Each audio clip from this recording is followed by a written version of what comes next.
The intended use of this podcast is for entertainment purposes only. The views and opinions expressed in this podcast are those of the host and guests independently, and do not necessarily reflect the official policy or position of UpDog Challenge Incorporated, its sponsors, or any other partnered organizations. UpDog Challenge Incorporated does not guarantee the accuracy or reliability of any opinions expressed. In no way should the information provided during the Sweet Spot and UpDog podcast be considered veterinary, medical, legal, or professional advice. At all times, the advice of your personal professional should supersede any information provided, derived, or inferred from listening to this podcast. Ready, set, go.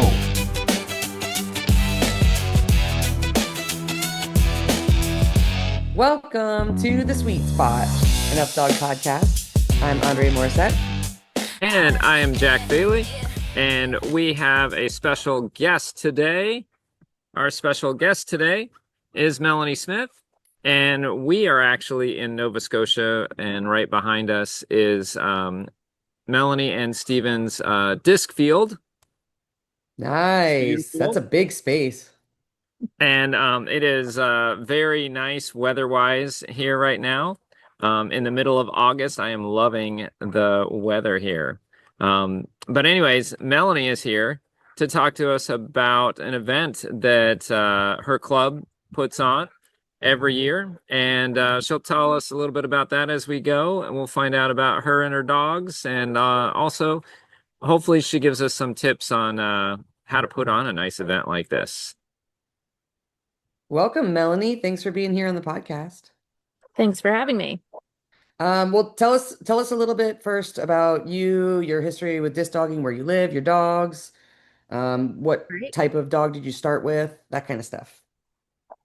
So I've always had border collies up until we got Betty 2.5 years ago. We started playing disc in 2010, I believe. Yeah, 2010. The first cup was in 2011. We started with Hank and Riley, and now we have Pete, Nick, and Betty, who's a whippet mix. Cool. And so you guys started playing disc with the Canadian Disc Association, right? Yeah, Canadian Disc Dog Association, CDDA, yeah.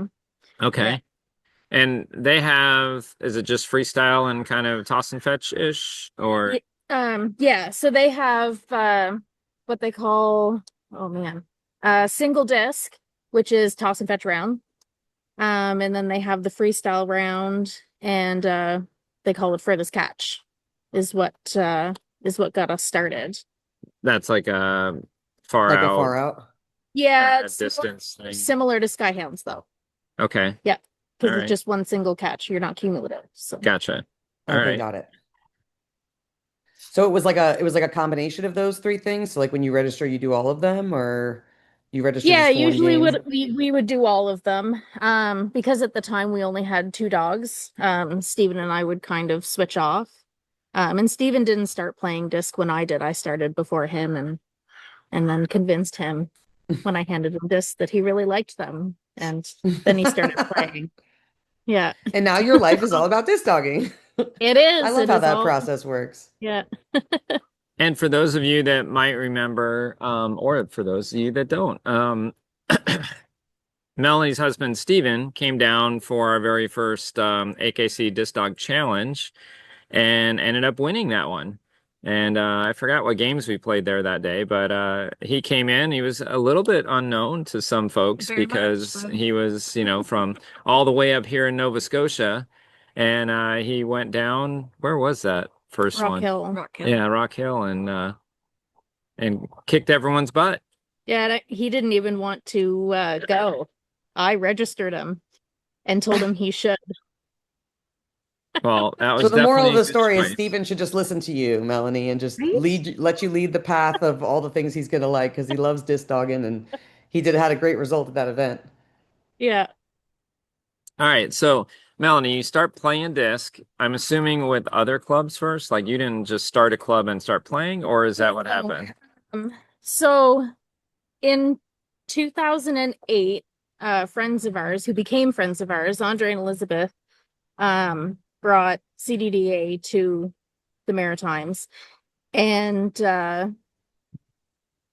at that time, there was nobody that played disc at all. And they brought it to the Maritimes and started to get people playing. And really, the Maritimes, it used to really be all one club. There weren't any clubs in particular. We were just basically a group of people. We were spread out over a huge area because New Brunswick, PEI, and Nova Scotia is a giant area to cover. But we would all come together, and they were the only people that ran trials at that time. There wasn't anybody else that ran trials until probably 2012-ish, which is when I started running trials on our property. All right, so you started running trials in 2012-ish, yeah. And is that when so your club's called Colchester? Yeah.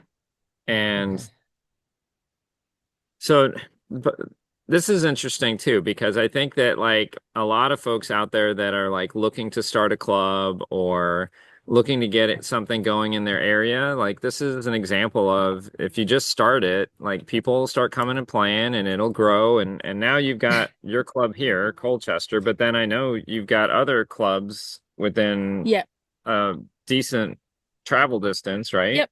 So now there's probably 1, 2, 3, 4, 5 or 6 different clubs in the Maritimes now. And like back then we weren't a club, we were just a bunch of people that got together. But it really took off in 2019 when we brought UpDog to the Maritimes. Stephen and I had contacted Kat and wanted to bring UpDog here because disc at that time had slowed right down. And the trials were getting small. People weren't coming as much. There was starting to be a lot of other dog sports that people could take into, like go play.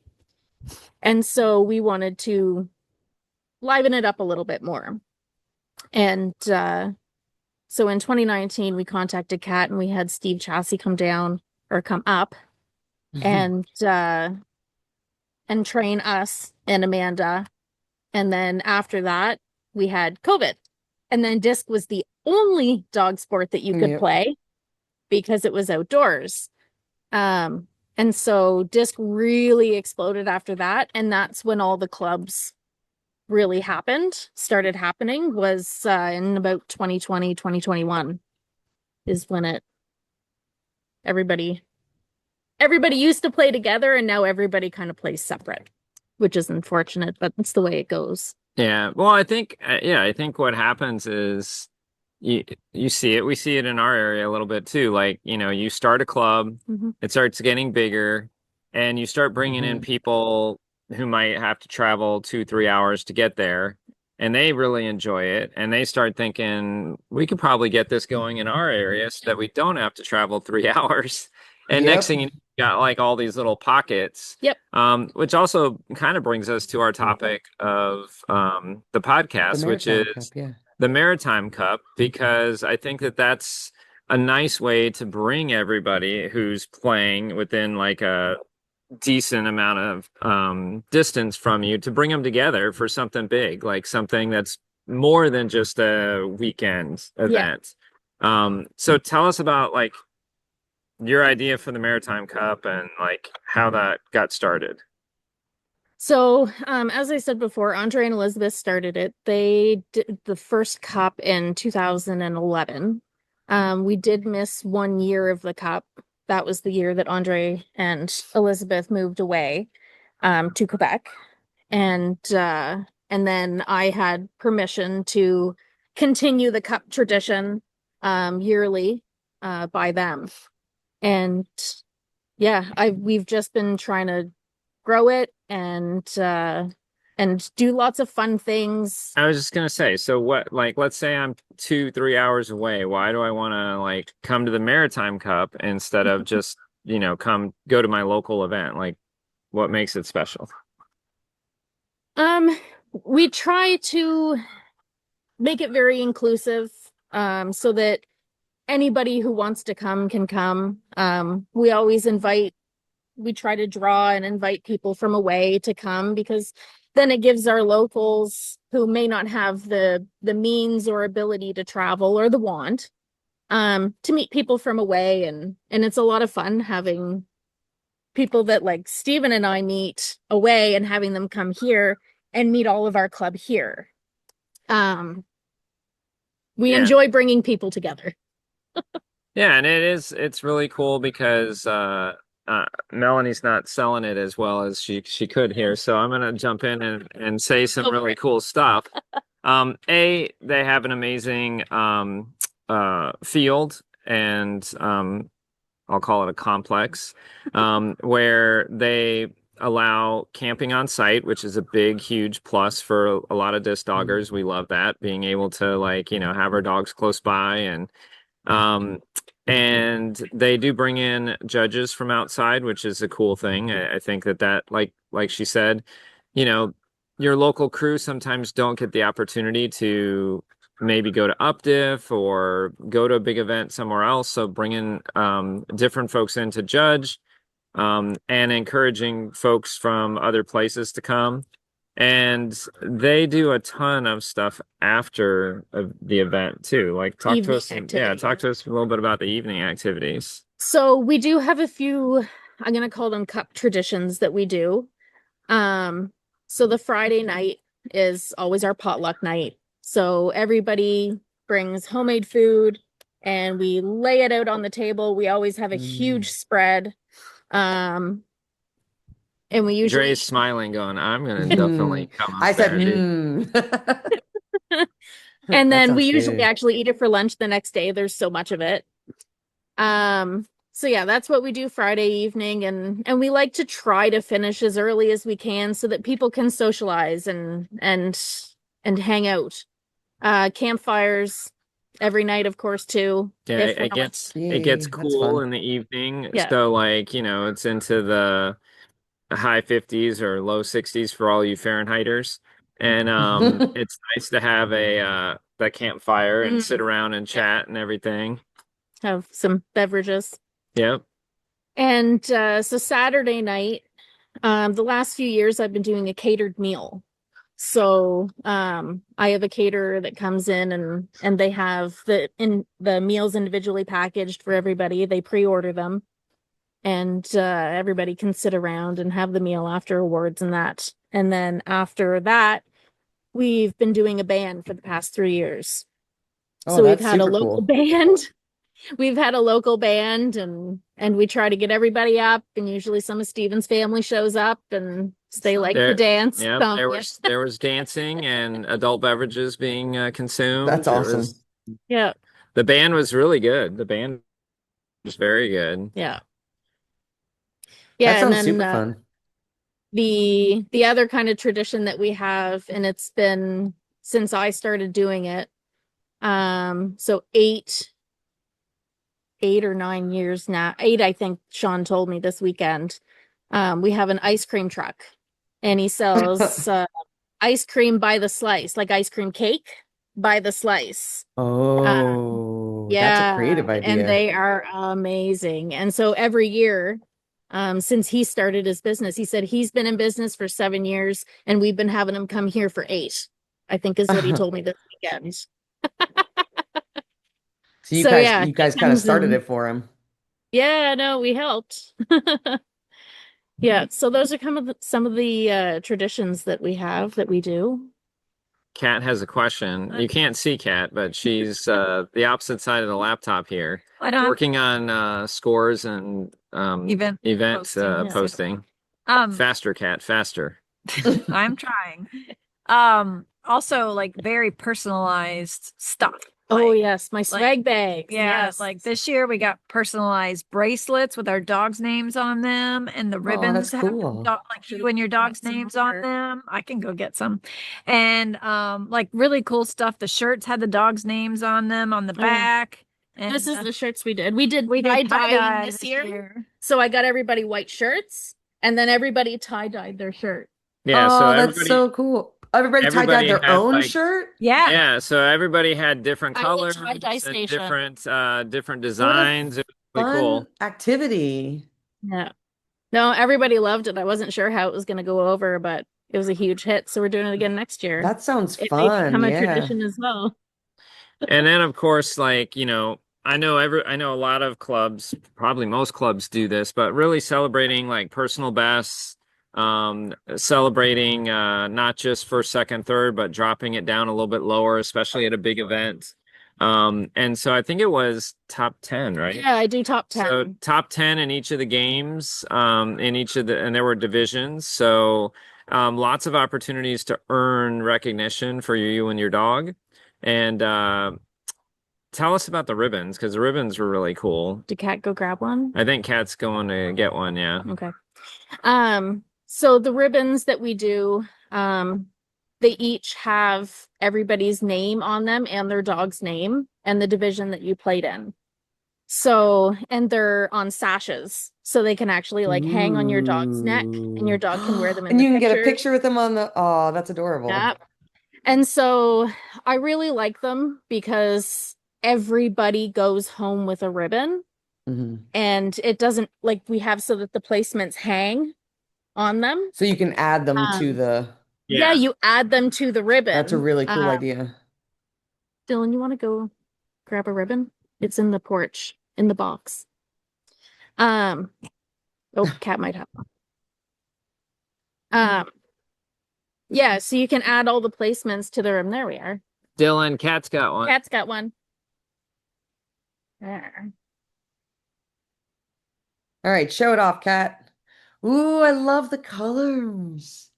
So these are the placements, and they just hang on the ribbon, and so you can add them. The names are all on. Oh, And that then is there's so this ash. cool. It goes around your dog's neck. So this remixes? Yep. So like Remix earned a spaced out 7th place, 7-Up 6th place, like, and then so those get added to the ribbon. And I don't That's know so if you cool. can So when you see get up it. your awards, you go up and get your little ribbon slice, and then you Yep. can add it to Yep. your. So, Yep. but everybody would get a rosette, so everybody has a memory of the event with Everybody their gets a name, and rosette. that's a Yeah. cool idea. I with love their it. dog's name on it. Yep. Yeah, you see it says Cat and Remix on the side. Yeah, that's really cool. I want one. All handmade, lots of craft time. Wow. Yeah, last year when I came, I didn't know how it worked. And I only entered a few games. And so this year I entered a lot of games because I wanted Yeah, more ribbons. Yeah. But I mean that's part of I think the value of listening to like what others do at their events is to get good ideas, Good to ideas. like help people feel more like they want to enter Connected more and things, and also feel like they've been recognized for the things that they and their dog did at the event. yep. And not just the top 3 placements, but not just Yeah. calling Yeah. off positions. You know what I mean? Like they have something tangible. Because I don't remember that stuff a lot of times. I don't remember where my dog will finish at a World Finals or, at a big event. I was just trying to do it the other day, and I didn't remember what year things happened. And in the grand scheme of things, it doesn't really matter, but you want to have that written. It's nice to look back, especially after the dog retires, and, look at their Yeah. accomplishments and all the things that they've earned and have a tangible thing that reminds you of that event. So I think that's a really It's a cool nice idea. memento. Yeah. That and it's different from a trophy, so I love that idea. It's just Mhm. visually, it's really aesthetically really pretty. You could put it flat on a wall in between other things, and it has a bunch of really cool ribbons on it. I love it. Yeah. Cool idea. So so your event's been growing, right? What kind of marketing, how do you get it out into the world? I know you can post about the events on the UpDog discussion page, so you probably post it there, but what are you doing to Yeah, kind we of get do. the word out? She gets on a podcast and tells people about it for next year. For Do you have next the date year, for next year? 2027. Yes, they were just posted. Oh. Ooh. What timing? When are they? We did move it a week later next year, August 20th weekend. I don't remember what the Friday is. One moment. Oh. 20th through the Friday is 22nd. August 20th. 20th through the 22nd. And we had lots of folks from further away in Canada that attended. We had a number of folks. Kat and I were talking about it because we were gonna come. I was judging and Kat was playing, and so we had actually some of our local crew came up from our local club, and we had 4 people from our local club come up and had an awesome time. And they're saying they're coming back. So anyways, so that's part of it, right? Get on a podcast and talk about it. Yep. Yeah. And look for the registration because I think it will fill probably quickly, right? Yeah, so I'm gonna limit it next year to around the size it was this year because I really liked the size it was this year. Which is around 50 dogs. And yeah, so I posted on Facebook. Some of it's just word of mouth. Like when Steven and I travel, we tell everybody about it. And then the biggest seller, I think, is the competitors that come and enjoy themselves and go back to their own club and their own friends and say, hey, you guys need to do this. You need to go to Nova Scotia. Yeah, this is making me want to go to Nova compliment. Scotia. This makes me What'd want you to go to say? Nova Scotia. I just put it on my calendar. Well, Melanie and I have been talking about it for 2027 and how like, it's a busy time of year to be working for, for Jack and I. We do a lot of performing and teaching, and also they do a lot of traveling to teach, and I haven't, or traveling to judge and help at these big events. And that's something that I haven't really put into my schedule yet for the year, and you have talked to me about it, and I was just like, I don't know how that would even work in the middle of, show season. But man, hearing about the event just sounds super fun and it sounds like a great time. So it makes me want to go. It makes me want to prioritize that. I can imagine people that went there and had the experience all the way from Florida, saying that it was such a great experience. They want to drive back up there because I think the main thing for people will be like, oh, that's far. But people travel from all over the place to go to all sorts of vacation destinations. And if your, experience is a really great experience with your dogs and friends and camping, like to me, that is a vacation experience. So, Yeah, and there's a ton of stuff around Stephen and Melanie's place that is really cool to see. They have a lot of great hikes, stuff around the shoreline, like all sorts of really nice nature type things to see. So you can turn it into a little vacation if you have the time. And I know our club members that came up, they made it a little vacation, stopped at different places along the way, doing the Harvest Host stuff where they, if you haven't checked into Harvest Host or what was the other one, Hip Camp, and you're staying in your vehicle, Harvest Host and Hip Camp, man, you got to check those out. And you get to stay at really cool places along the way. They stayed at breweries and a skydiving place and had airport. yeah, like it seemed like their evening stops were like was their that own was the little, entertainment? yeah, like it was their own little entertainment, exactly. So one last thing I wanted Melanie to talk about from the Maritime Cup that I always think is cool because you go to an event and the games are each awarded and they get the top 10 ribbons and all that kind of stuff, but if you're that competitive type person and you're sort of at the top of the game, you want additional things to push for. And Melanie has some really cool awards out there that are that combine some of the games. Could you talk to us about those? Yeah, so there's 5 what we call cup champion classes. And so one of them is the disc only class, and we use 7 of the disc games, and but only 6 out of 7 count towards your points for the cup. So you can drop one. So you can have one dud A round, mulligan. basically. Yeah. Yeah. Yep. You can have one round. Your lowest score gets dropped. But keeping in mind, we use your placement points to get your points. So you're looking for lowest number of points when you're doing this. The other 2 are my agility disc. under and over 18. So I split it at 18 inches, and dogs that are under and over get split into the two classes, and I award each. Just because I find those smaller dogs can't compete with those bigger dogs, and so I like giving out prizes. And then we have the pairs champion, which is the 2 pairs games, and both of those count. With the agility, all 3 count. And then you do, for those folks who like freestyle, they do both rounds of freestyle. Both rounds. Woo. They award each one of the rounds separately, but then they also have a combined for freestyle, which is really cool. And there's no cut, so like you don't have to worry. Nope. Like you get to do both Everybody rounds. plays twice. Yeah. That's super cool. It's a great place to get points. It is. Yeah. No, it is. It's a great place to get points. Yeah. Yeah. And I love that, that you're limiting it to 50 dogs. That gives it that like exclusive kind of community feeling. I mean, I guess if somebody showed up with like an 8 or 10 dog van, you might change that, but I don't know. Like what happens if somebody comes up Yeah, and registers and they have a million dogs? 5 people with 10 dogs each. Yeah. Could be in trouble then. But no, that sounds like a lot of fun. I really like the intimate feeling of the how you've described the event and the personalization and the activities and the community and the food and the Lots of food. weather. Always lots of food. Yeah, so it sounds great. I would look forward to checking it out.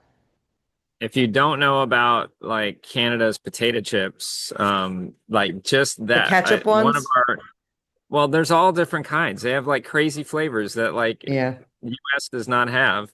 So I have to try them all. And one of our club members like went home with like 15 bags of potato chips. And I was like, am I going to be able to get through customs like or the border with all my Is there a potato limit? chips? Is there a limit? But good news, she got in, no problem. She had to throw out some tangerines, but all the potato chips got in. All the sealed stuff made it. Yep. Well, one of the Go ahead, Dre. No, go ahead. Say what you're going to say, Jack. Well, I was just going to say one of the reasons that I wanted to get Melanie on here is I think that their Maritime Cup is a great example of bringing the community together. It's a great example of getting more folks to one of your events. And I wanted to see if Melanie had any like, I don't know, some secrets to putting on a larger event. Because sometimes when you're only doing small little locals and you think, gosh, I'd like to put on a big event, it could be a little scary because you're inviting these people from farther away that may not know you. And you want it to go off really well so that there is good conversation about it. So they do go back to their club and go, you got to go next year. So like, how do you make sure everything runs really well? And what are some secrets to putting on a big event, Melanie? Start the year before. So I would agree with that. Before this cup even happened, I'm planning next year's. Whether that's just breaking it down to the dates. Some sponsors, you have to go for them early. So if you want them next year, you've got to start before you even finish your event this year. And like landing a judge and all that sort of stuff. Start early. I usually start in January generally, other than like the date and judge and stuff like that. And so from January until it happens in August, I'm working at the cup every month. I've got tasks that need to be completed so that I'm on schedule and lining up the sponsors, and my registration always comes out in May. It usually opens right around May 1st, closes around the 20th every year. Just depends on what day of the week it works out to be. Start early. Have a really good husband that puts up with your crazy. Well, I was going to say, like you've got some good volunteers that come, and you've got a nice team around that helps. We're small but mighty. Yeah, there's about 7 of us in the club. 8. Yeah, probably about 7 or 8 of us. So that's really good too. Don't try to take it on all yourself. See if you can't Yeah. spread some of the tasks around to other folks. That'll save your sanity a little bit, right? Mhm. Yeah. All right. Well, Dre, any final questions about Maritime Cup before we bust out our time warp challenge for Melanie? No, I'm excited about a time warp challenge. All right. Let me pull it up on my phone here. Yeah. You're gonna ask the first question. I'll do the timer. I'm gonna be between timer and I got it. We got it. Who's mine from the club? You're gonna do the first question, Jack? I'll do the first question. Okay. You ready, Melanie? Yes. All right, we're ready. All right. Give us the ready, set, go. Ready, set, go. What is your favorite vacation spot? Lately been Florida. If they were both friendly, which animal would you rather have as a pet? A raccoon or an orca? Orca. What is your favorite outdoor activity besides disc dogging? Crafting. iPhone or Outdoor? Oh, Android? outdoor. Okay. Yeah. I don't know. It's all right. You can craft outdoors. Go, Dre, go. iPhone or Android? 33 seconds. Android. Name 3 types of air transportation. Plane, helicopter, air balloon, hot air balloon. Perfect. There you go. Would you rather have the fireball bonus time early or later in your round? Early. What is the best Canadian potato chip flavor? 10 seconds. All dressed. If UpDog had to retire a game, which game should it be? 5 seconds. Oh, boom. Yes. Favorite post. Is that time? Time. But she should get 5 bonus seconds because you chatted with her. So go. Ready, go. What do you mean I chatted with her? You're killing helping her. killing the 5 second time. You ready? 5 Ready? seconds Yeah. for 2 Ready, questions. set, Can't she go. get Go. 2 questions in 5 seconds? Favorite Yeah. post-event beverage? Peach. Iced tea. What is your favorite disc dog disc to throw? Time. You could still answer it though. Yeah, give us an Favorite answer. disc dog disc? Yeah. Oh, probably the Hero 215 distance.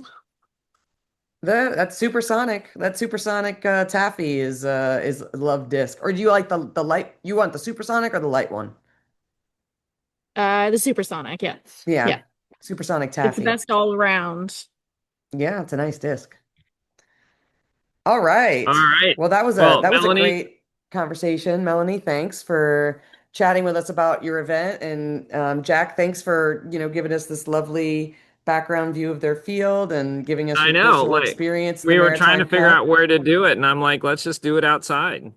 Yeah, show them the best part of the where all the play happens. It's not always windy. We had days that we had one day where there was some significant winds, but then the other 2 days weren't bad at all. No, they weren't bad. And really the first day it was on and off, like depending on the game. Mm. Yeah. Well, Melanie, thank you very much for being on the podcast to share the information about the Maritime Cup and putting on a larger event. We encourage you guys, if you are you're involved in your local club, encourage your local club to try to put on a little bit bigger event once a year, maybe start there. See if you can draw in some folks from around your region, and year after year, I'm sure it will keep growing. And it's amazing. It brings in more people, like Melanie said, then your local folks get to meet people that are in other clubs a little bit further away. And it just brings us all closer together, which is awesome, which is what we want in UpDog. So, again, thank you, Melanie. Thank you. Dre, any final thoughts? No, I loved hearing about the event. I loved the ideas that you had for hosting an event. Jack has reminded me again that you just got to get started. So we have our first play date kind of I ideating was now thinking about that as I said it. I was I like, heard it. I got the message. Yeah, so we're going to be doing our first just public meetup at Coolidge Park the week after Skyhounds. Since everybody will see nice. disc the weekend before, the next weekend we'll just go set up some cones and hopefully some people will come down and play for fun or play for points or play for whatever we end up playing for and then do some try-its, I'm thinking in between. But taking your advice, Jack, just gonna do it. See what happens. So Yep. it Yeah. should be a fun public event, and we appreciate the encouragement to do that and all the ideas for the events far in the future, the far future events that might happen here, the big events. It sounds really exciting. I'm looking forward to checking out Maritime Cup. All right, UpDoggers. Well, we hope you enjoyed this episode, and we hope that you are out there having some fun with your dogs this summer, staying cool as much as you can. In the meantime, Be kind to each other. and be kind to your animals. We will see you next time on The Sweet Spot. Ready, set, go! Yo, you heard the buzz, heard the word on the street. UpDog challenge, it can't be beat. It ain't just fetch, it's a very special game for the dogs and the people. We all shout its name, whether it's a roller or in the air. My canine companion doesn't really care. We're in the UpDog zone now. Got that laser focus, making every throw an epic high flying bonus. What's up, dog? We're on the field, sun in the sky, with my best friend soaring, teaching that just to fly. It's the UpDog jingle, so come get in the mix for the ultimate teamwork and all the best tricks. From throw and go to freestyle, we're bringing the heat. We're fun, helpful, and a friendly team that can't be beat. So if you love your pup and you love to see the disc really spin, come on down to UpDog, where the good times begin. Yeah, where the good times begin.